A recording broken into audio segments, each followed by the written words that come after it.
Hello and welcome. My name is Jay, and today I will be taking a crack at the events of the next chapter of Old Thot Next Door, Chapter 5. For the uninitiated, Old Thot Next Door is an epic urban tale of betrayal, life, human mortality, and the indomitable spirit of mankind. To start off, I'll summarize the tragic events that befell Vernita in the last chapter, before moving on to Chapter 5, pulling up viewers and my fellow readers from the cliffhanger we were left on. Before we begin, I would like to mention that this video and novel contain graphic, written sexual content. If this is not to your preference, I suggest not watching this video or seeking the aid of your clinical nursing assistant for viewing. As always, feel free to join our Discord, linked below, for discussions on Mongolian, horsehair, violin, bow strings. Without any further introduction, let us begin the recap of Chapter 4 of Old Thot Next Door. In the explosive fourth chapter of Old Thot Next Door, we meet Vernita's second husband, Percy. We learn that Percy is a former inmate at the Joliet prison, serving 6 years for armed robbery. Percy is both physically and verbally abusive towards Vernita, and through this we learn that she regrets her marriage with him. However, she clarifies that her regret for this marriage isn't to do with Percy's naughty behavior. In fact, she enjoys that bully dick that Percy drops off in her. Instead, she was upset with the idea that she could only engage sexually with one dick due to her marital loyalties. Vernita engages in coitus with Percy. Slithering tongues ensue and booty hole blowouts are mentioned, but I would like to provide a brief apology. In the novel, Vernita tells us that Percy was gon' bust up these fibroids. A fibroid is a fairly common medical condition where solid tumors develop in the uterus. Fibroids are not cancerous, nor do they increase the risk of uterine cancer, but they can cause heavy bleeding and pelvic pain. The most common medical procedure for removing fibroids is a hormonal medication or focused ultrasound surgery, but Percy's thick rod may just do the trick. With this uterine explanation out of the way, we can continue. During intercourse, a knock on the door interrupts their intimate moment. Percy is thrown into a rage when a masculine voice calls out for Vernita.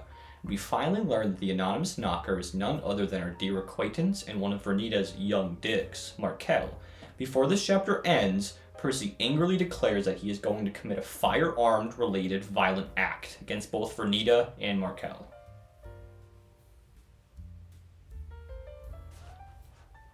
Chapter 5 picks up where the last one left off. Vernita already knew what time it was.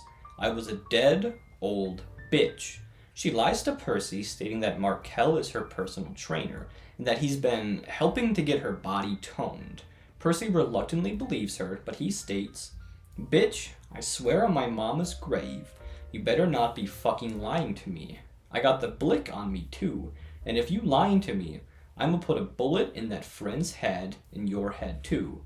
Vernita is oblivious to the term blick, and when asked for clarification, Percy states, "Blick, my gun. Shit, now that I'm back out here in these streets, I gotta stay pulled up. Isn't that right, Percy?" Percy rushes downstairs, where he ups his pole and shouts, "Yo old ass gonna die if you fucking lying to me."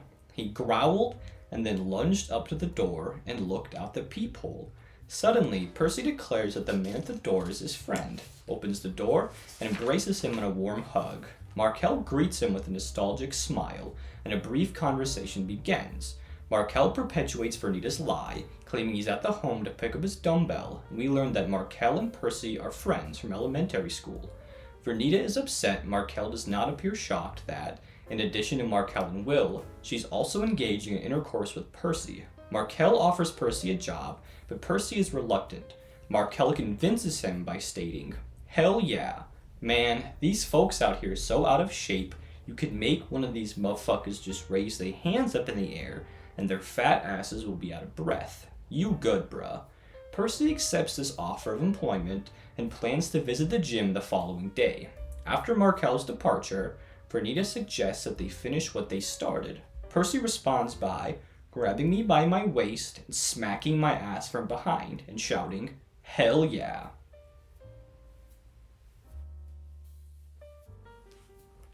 The next day, Vernita is cooking breakfast while listening to Shirley Caesar, a gospel singer with a career spanning from 1951 through 7 decades thus far.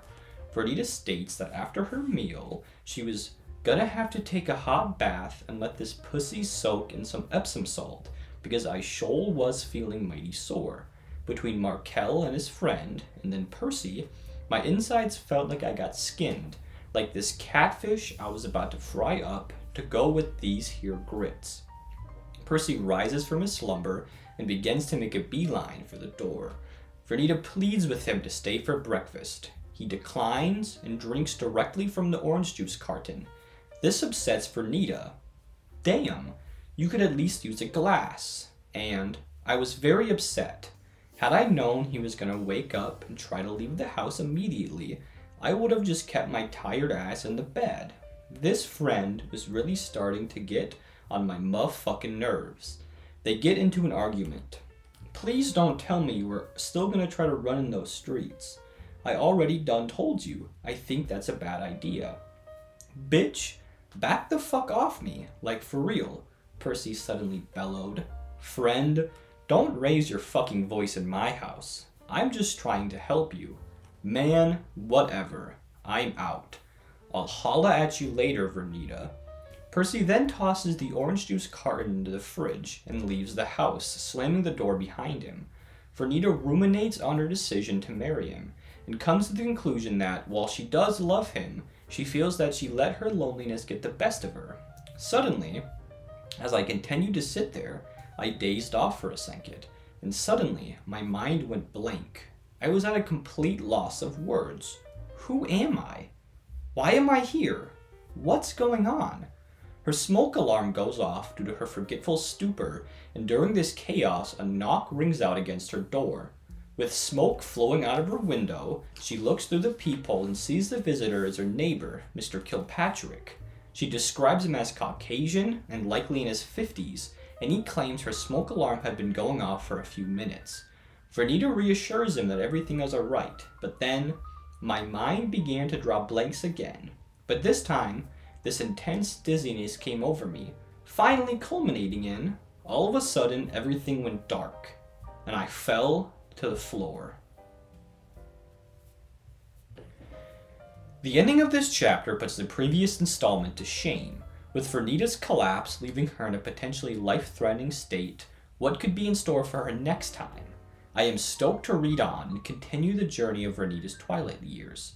Before this video ends, I would like to share something I have been thinking about a lot lately. That is the Pongo tapanuliensis, more commonly known as the Tapanuli orangutan. They're the rarest great ape on Earth. Less than 800 individuals remain, with projects underway which will destroy their natural habitats even further. This upsets me deeply. We owe Earth everything we have, and we should treat the land and its inhabitants around us with respect.